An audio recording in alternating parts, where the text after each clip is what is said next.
Hi, so this is part two of week one and two. So we stopped at the different data types. We are done with numeric vectors, which again is just an ordered vector or list, ordered list of numbers. So it has all to be, it has all, it must all be numbers basically. And then the same thing for characters.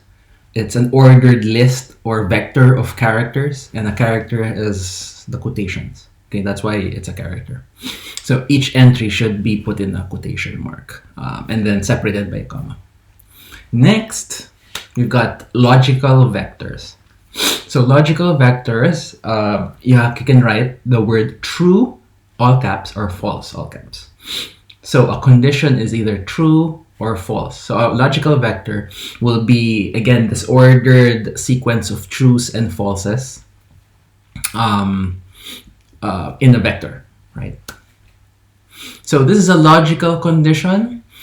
Usually, a logical vector, you will get it if you wanted to test a numerical vector, or if you wanted to test a character vector, and then you wanted to see if each element of those, say the numerical vector, fits or meets the test or the criteria, right?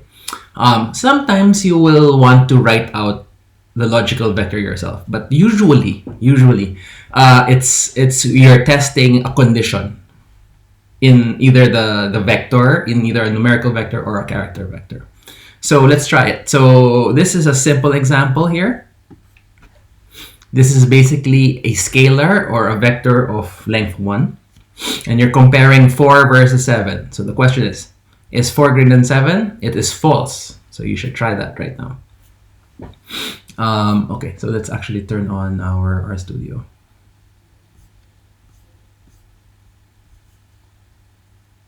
It's gonna...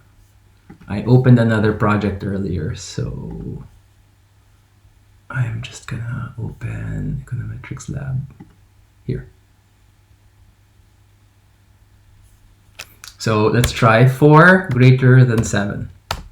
It's gonna be false.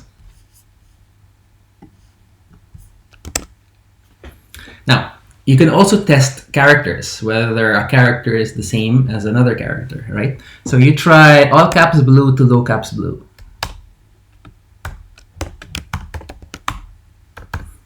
And equality is done by a double equal sign. That's to differentiate it from a single equality, which is like the arrow, like an assignment. Okay, so blue is blue. So if you're testing, you use double equals. Okay. So that's false, even though it's the same word. So we're looking for an exact copy. So we can test that as well. True. Okay. So it's most useful for like a vector, like a long vector. And you wanted to like compare vectors or compare a vector to a scalar.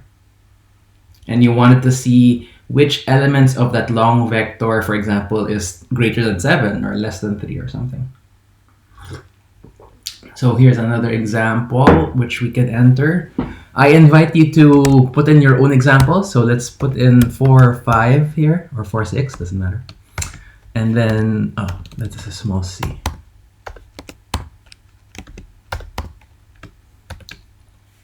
This is like 1, then 7. Okay, so again, this is vectorized. The first element, 4, is compared to 1, and the second element, 6, is compared to the second element, 7. If you wanted to do it with this, the 1 will be recycled. 4 against 1, 6 against 1.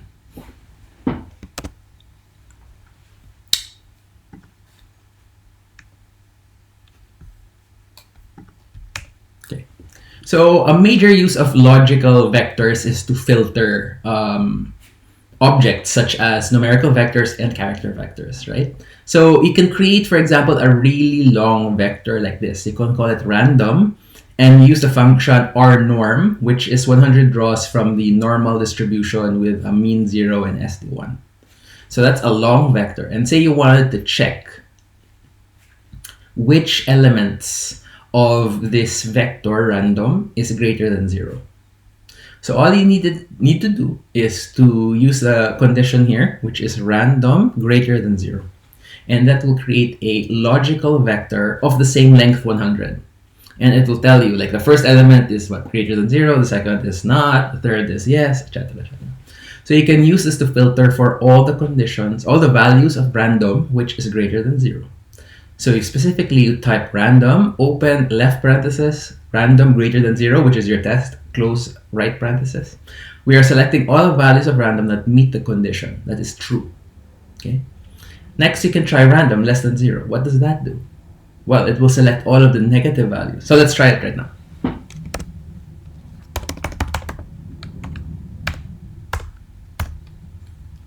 Is that again? Or normal? So here you have a numeric vector, which is length 100, and here it will show you the first 3 observations. Now what you want to do is to check for negative numbers. I want only negative numbers. So this will mean that negative numbers will be true and positive numbers will be false. And it will give you a vector of length 100 that is true when it's negative and it is false when it's positive. Then you can screen for it. So random, remember, is your thing, and then random less than 0. So that will give you all the negative numbers. Apparently there are exactly 51 negative numbers in random.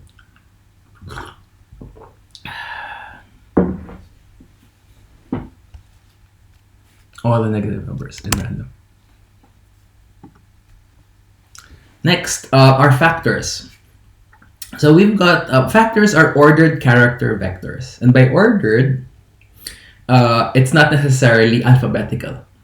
So in characters, if you were to write a character vector and you were, say, to sort it, it would be sorted alphabetically, right? So like apple, banana, carrot. Okay. If you wrote a vector that had carrot first, carrot, banana, apple, then you sorted it, then it would sort it alphabetically. However, factors are character vectors wherein each character is not necessarily sorted alphabetically, right? So it's up to you really how it's sorted. So examples in research or in data analysis would be, say, the gender of the person, or for example, the city. So in some data sets we'll have like the city identifier, like Las Piñas or Makati. So there's no you don't necessarily want to order that alphabetically. You could instead create a factor data type, which is basically what looks like a character, but really can be reorganized however you want. So let's have a simple example here, 10 and 25. So you can turn this into a numerical vector, but really the 10 and 25 are labels. So for example, here's the 10 group and there's the 25 group. So let's say that I wanted to put 25 before 10 whenever you sort. Okay, so here's what you might do. Okay, so here's factor. This is the function that creates a factor. This replicate, you can skip it, but what this basically does, by skip it, I mean you don't really need to necessarily understand it. What this will do basically is it will create a random sample from 10 and 25, 10 of length 10. So you'll have a length of 10, right? A vector of length 10. Characters, because they're all in quotation marks, and there'll be randomly 10 and randomly 25.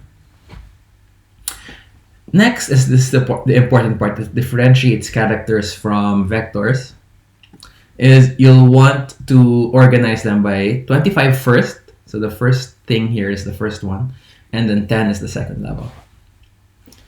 And then when you create fact and you write it out, it will look like this. Some of it will be 25, some of it will be 10. But when you sort fact, the 25s will go first because they're the first level, and then the 10s will go next because they're the second level. Okay, so you can imagine other uses like male or female. You can put female before male, doesn't matter. But the important thing here is that you're not really interested in it as a character, but you're interested in it in as levels or groups. You can have cities, you can have schools, you can have courses. So for example, if you're studying a data set of students and what courses they are in college, then you'd want to be able to include that in your data, and you'd want to use that as a factor and not a character. Because you're not interested in them alphabetically, you're interested in them in the specific levels that you have arranged for it. So yes, this will be useful in regression later on. So I just made an example. Here, let me just present this example. Let's say you had grade 1 students versus grade 2 students and you wanted to compare them. Instead of using characters, what you should do is use factors. You should create a factor vector called grade with 1 or 2 as the elements, right? And the symbol or the value 1 is just a symbol for grade 1. So you don't want to regress using a numeric 1, right? Because the 1 doesn't really mean anything, or 2 does not mean double the 1, right? So they're just labels. You can use grade as a regressor, and R would immediately understand that you wanted to compare grade 1 versus grade 2.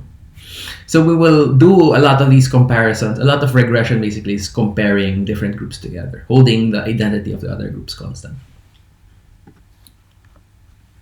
Okay, so I lied. This is not that was not the last one. The last one would be dates. So we are interested in time as well. That's called time series analysis. So you're looking at the value of different variables over time.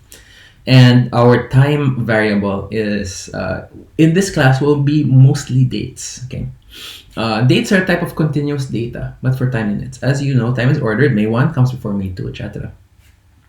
So what we'd like to do, the most complex date is a daily. For this class, is daily. In fact, most of the data sets we'll have is like monthly only.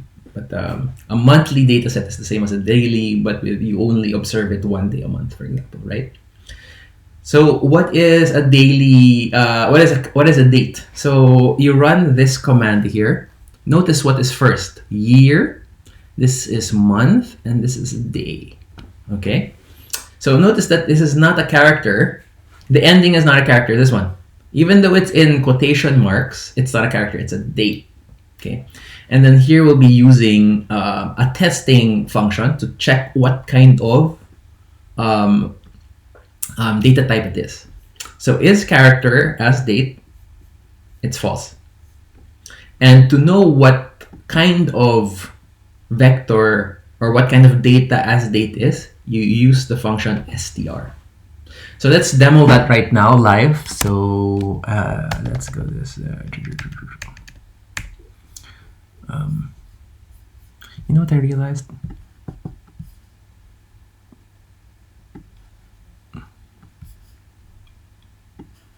Hold on. I am going to do global options right now. I'm going to do a pane layout. I'm going to do this as the console, and that's the source. Okay, so this is so that you'll always see it, because I'm worried about whether my handsome picture is obscuring your view. So let's go. Date 2020 January 1, New Year's Day. So here is the output. That is not a character. How do you know? We will test it. Is character. So this is a test for character. So there is also is numeric and is character, is factor, etc. There are those things as well.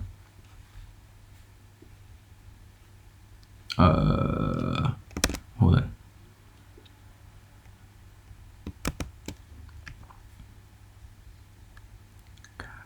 Because of the spelling. So if your spelling is incorrect, it will complain because there is no function is character. So it's not a character. So what is it? Check. str. It is a date, and here's the format. Here's what it will look like, which is always year, month, and date. You can change the format of your dates, but that's a more advanced course. You don't really need to do that in this course. But if you're interested in that, you can just talk to me, and I can try to help you out with that. For example, even if your dates are daily, you can choose when plotting it or when displaying it, you can choose to display only the month and year, for example, or only the year. Oh, so this is what I was talking about, testing data types. So in the real world, you will import data that should be numeric that's imported as a character. So you can test X, which we created, right? And X is no longer there, but you can create like X, C. Okay. And here's X. And then what we will do is numeric X. Okay. Why is this false? I'll leave it up to you. In the class, I'll probably ask that. You can forcibly turn what should be numeric into numeric. You can use as numeric. So as numeric is give me whatever this is, which is interpreted as a character vector because each one has quotations. Force them to become numbers. If R doesn't know how to convert it, it will call it NA or missing. Right. So, for example, let's try that one as numeric 4, 10. Let's just try this one. 4 and 19. However, if you add something like house, NAs were introduced by coercion because it doesn't know how to interpret house as a number. Next, we are now ready to introduce the main form of data, which is called a data frame or a tibble, using the tidyverse, which I'll explain later. The tibble and the data frame is exactly the same. A tibble is an enhanced data frame. So what is a data frame? A data frame is a spreadsheet with columns of data, and each column is a vector of the same length. So you can imagine, say, Excel. Excel will have different columns. But in R, each column should be exactly one thing, like either a number, numeric, or character, or factor, or whatever. Okay. And R will force it such that each column will have the same number of rows. So for example, in Excel, it's possible to have like one row, the first row, for example, to have only like first column to have only 3 rows. The second column will have 5 rows. But what R will do is to say, okay, if this is a data frame, both of them should have length 5, and the first column will just put NAs in the end to make it equal in length. Okay. So each column can be a different data type, but all the rows in that column are the same because each column is a vector, which, as we said, a vector is defined as each element being the same thing. Now, there's another form which we won't be dealing with much, although in a more advanced class, maybe later in the course, we will be using what's called a matrix. Okay, a matrix. So if it's the same as the matrix concept in math, but here a matrix has multiple columns too, but all the columns in the matrix must be the same type, right? So you can imagine a numerical matrix where each column of that matrix are all numbers. So that differentiates the data frame conceptually from a matrix. A data frame can have different columns, different types. So a data frame, first column can be character, the second column could be numbers, third column could be factors, and so on. But a matrix, you have to put everything as numbers, or everything as characters, or everything as a logical vector. So here's an example of a data frame. I want to point this out, the set seed. This is will allow you to completely replicate this code. If you use set seed, will give the random seed number here in R common amongst all of us, so you will have the same numbers show up. And here I'm just producing randomly a data set in a data frame. So here the command is data frame, and then each element in data frame are the columns. So the first column will be called X. And that is basically an R norm, or again, draws from the normal distribution of mean 0 and standard deviation 1, and of length 10. And then Y is basically the same thing as the letters earlier. You do 10 replications, you draw one letter from letters 1 to 5. And letters is just a vector. So that's a character vector. So letters. Oh, I should really do it here. Letters. So that's a character vector of all of the letters in the alphabet. I'm drawing 5 from the first 5, A, B, C, D, E. 1 letter from the first 5 letters of the alphabet 10 times. So here, this will create the data frame data. Okay, again, you can call it whatever you want. That's the cool thing about it. You can call it your name, you can call it, Philippines, whatever. So data frame is the command. Each column is put one by one, at least here in the manual way of doing it. In real life, and for most of this course, we will be importing data. So stay tuned for that. And when you import data, you will usually import it as a data frame. But know that you can make a data frame using this command. So you can always randomly create a data frame. Okay. So X and then Y, right? The row numbers are also displayed there when you create a data frame. And the row numbers are supposed to help you later on with sorting it or filtering it, right? So if you wanted the first row, it will give you this one. And if you wanted the 10th row, it will give you this one, for example. This is a numeric column. Again, everything is a number. And this is a character column, and everything is a character. So we can filter the rows of the data frame by row number. You can try it. You can also select columns by number, right? Okay. So let's try something here. We can select columns. The first column in data is what? So first let's replicate data.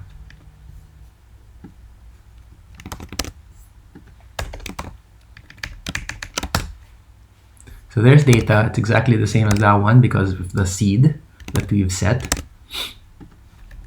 And what we want to do is show that data, you can subset data by row. The first number is the row. Okay, so we'll do 1, and that's the row.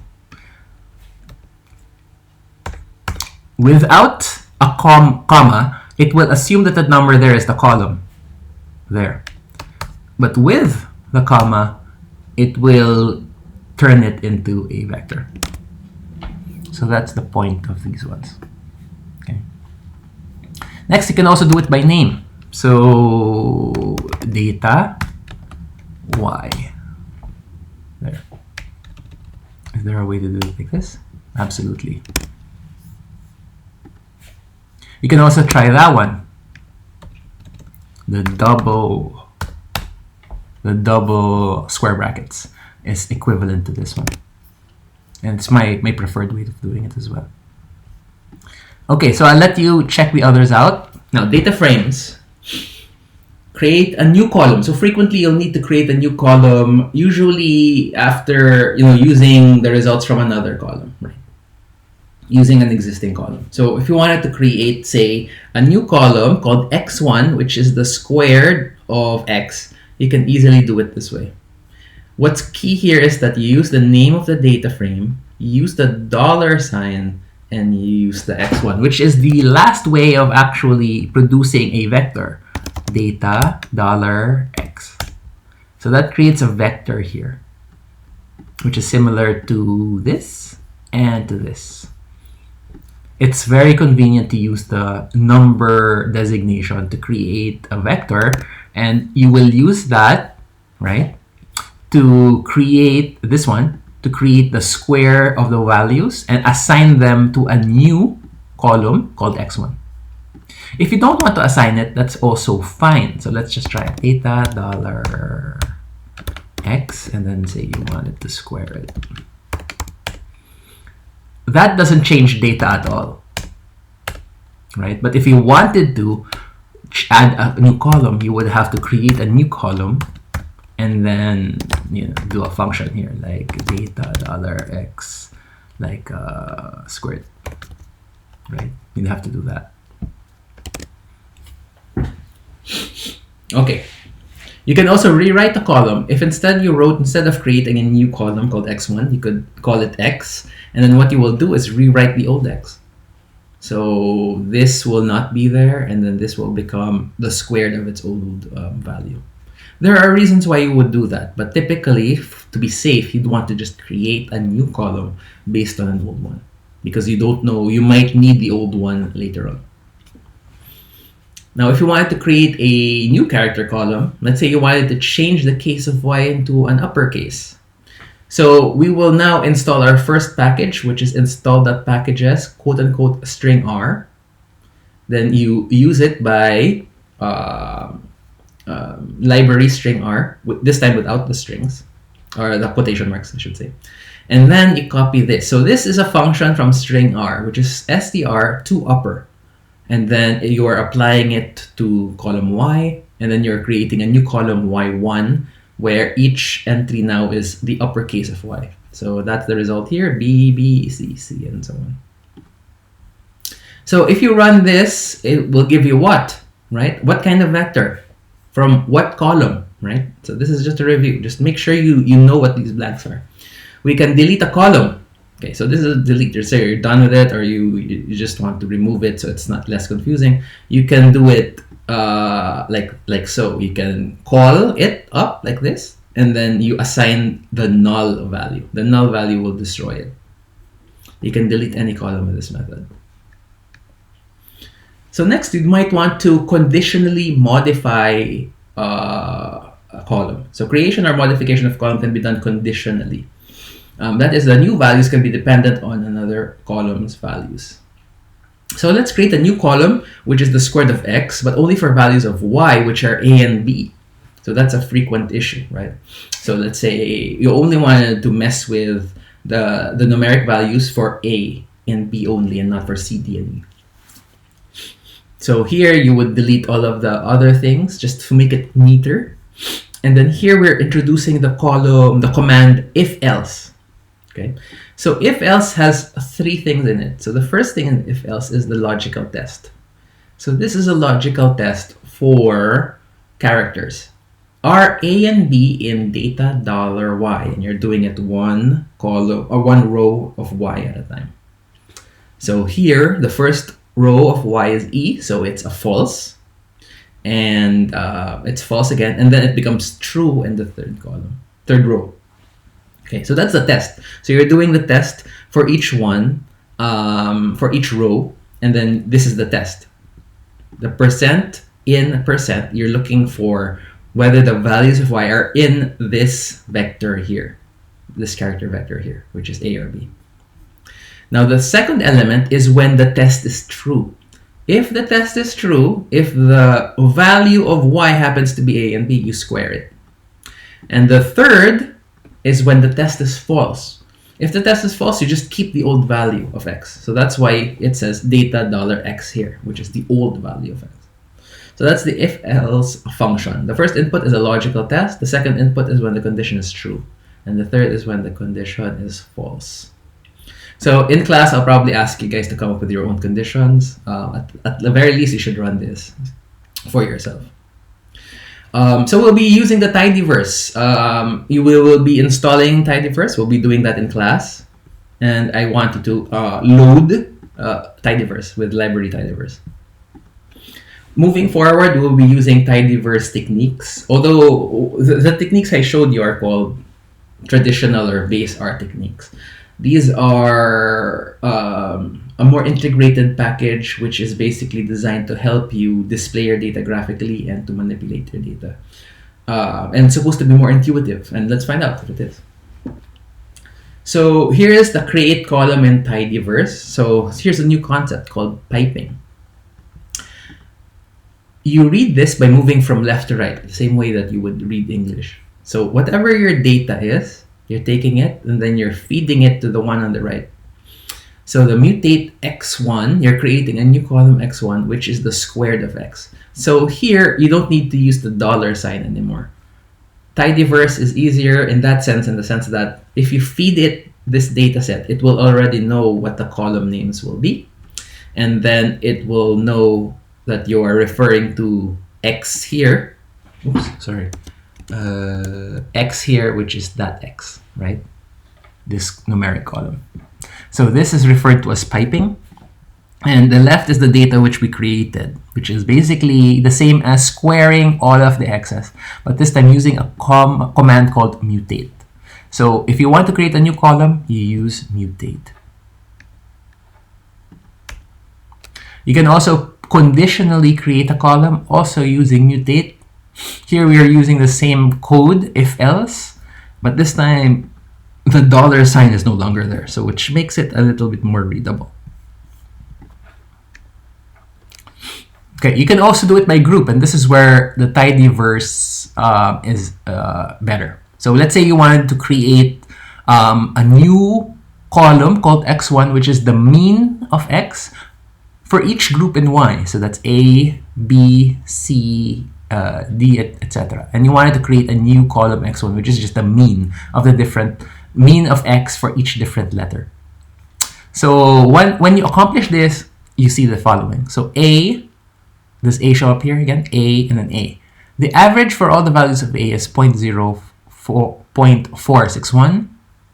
0.461, and then 0.461, which is the average of 3.64, 0.08, and 0.9.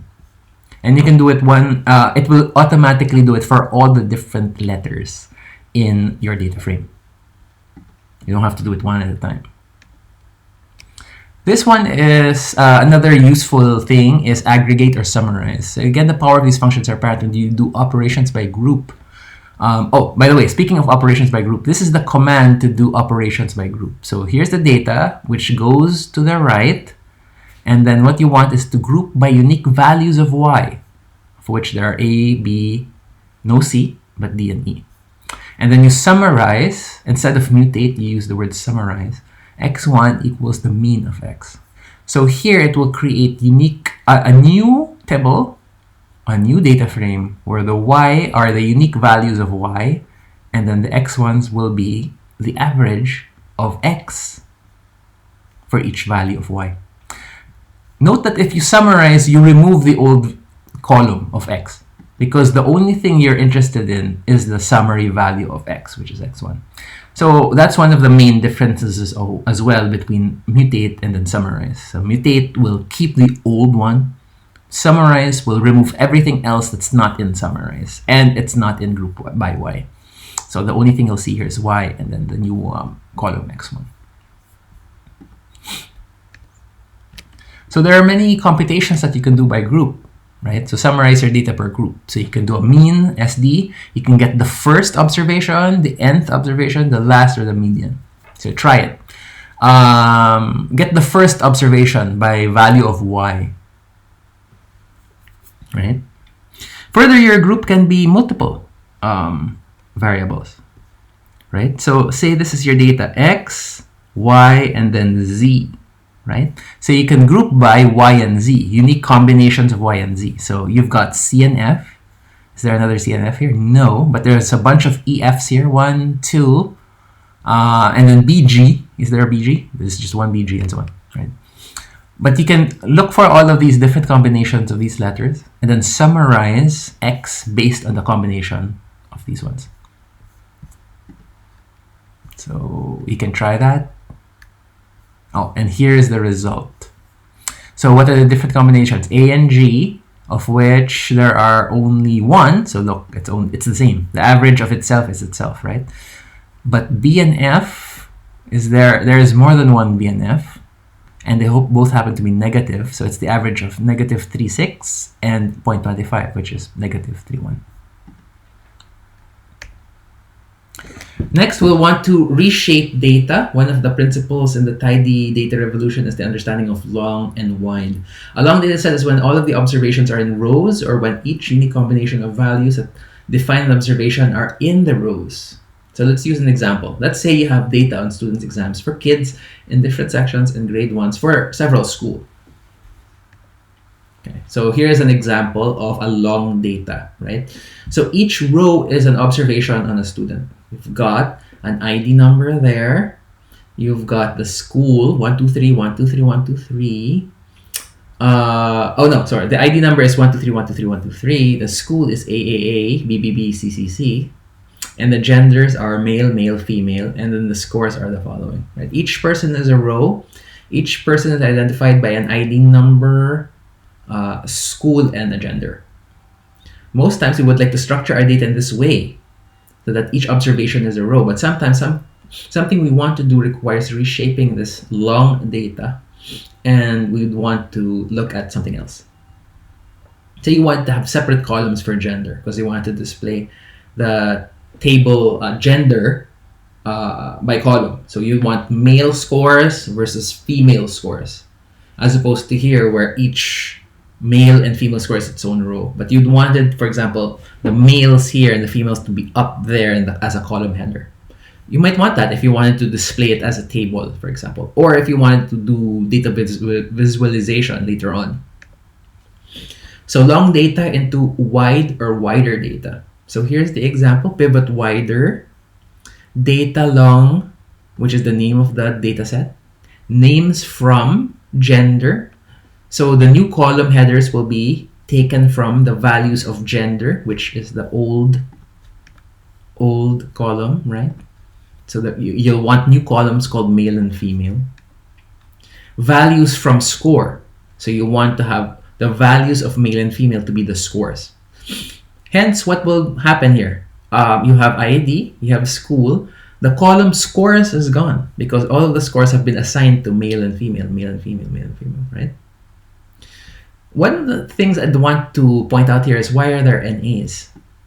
There are NAs because not all combinations are represented. So for example, ID 1, school A, can only be a man or a woman, right? So if it's a man, the female counterpart is NA, right? It's not there.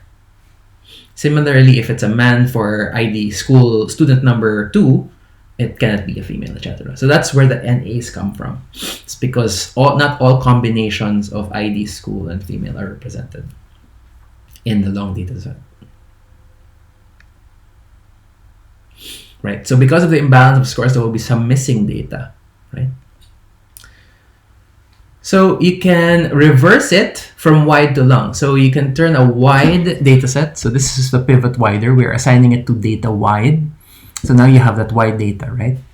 Pivot longer. So data wide, columns, male and female. Okay. And what this will do is you can create a long data set from the wide data set here of male and female. Instead of scores, the default name of the column or the result will be value. You can turn it scores later if you want. Or using this command, actually, you can pre-specify that instead of value, you can call it scores. So here you'll notice that it will create new combinations of ID, school, and name that doesn't necessarily exist for the old or original dataset. That's why you have this NA here. That's why you've got these NAs here. Okay. Not additional columns, actually, it's the additional rows. There. I should update this presentation. Additional rows to make each ID and school combination have an observation. So how can you revert to the original? These are non-existent, right? These NAs. So all you need to do is to drop them. Values underscore drop NA is a parameter for pivot longer, which will tell the command to just drop anytime you create new combinations of ID, school, and name, right? Oh yeah, instead of gender, it's name. You can call it gender later. How can you do it by gender? Names to gender, which is this one. Okay, instead of calling it names, you can call it gender. And then the columns from data wide that you'll be turning into gender are male and female. So these are the names of the columns. And then this one will drop all of the extra NA values, which are the combinations of the old dataset all of the combinations of the identifying variables, ID, school, and gender, which are present in the dataset. But remember, in real life, not all combinations may be available, so you may want to drop them. On the other hand, you may want actually to come up with all the combinations. And this is an easy way to come up with all combinations of existing um, categorical or character values. There are circumstances where you would want to create an additional row for school, for ID number, for school, for female, for this non-existent student with ID number 1. You may want to do that in another context, but not here, because here clearly there's only one student with ID 1 and it's a male with 18, score of 18, right? So in this case, you definitely want to get rid of all of the NAs. So some real-world notes, missing data. In the next slide or codes, we'll be using real-world data. Sometimes the data will be missing, and if it's missing, R will typically code it as NA. Computations on numbers with NA will always be NA. So for example, if you get the mean of this vector with an NA, the answer will be NA. You deal with this by ignoring NA. So NA.remove or RM is true. You put that as an extra parameter to your mean function, and it will then get the average of 2 and 3, ignoring NA.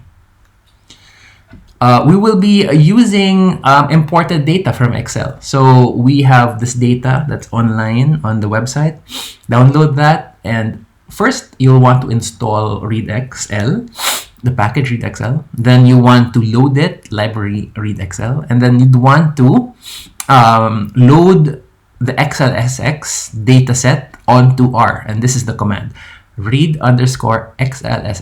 So you have access to this once you load readxl, and then you're able to assign this to an object in the environment called that. And then once you so you can call it whatever you want, but here I call it that. So if you type that, then this will show up.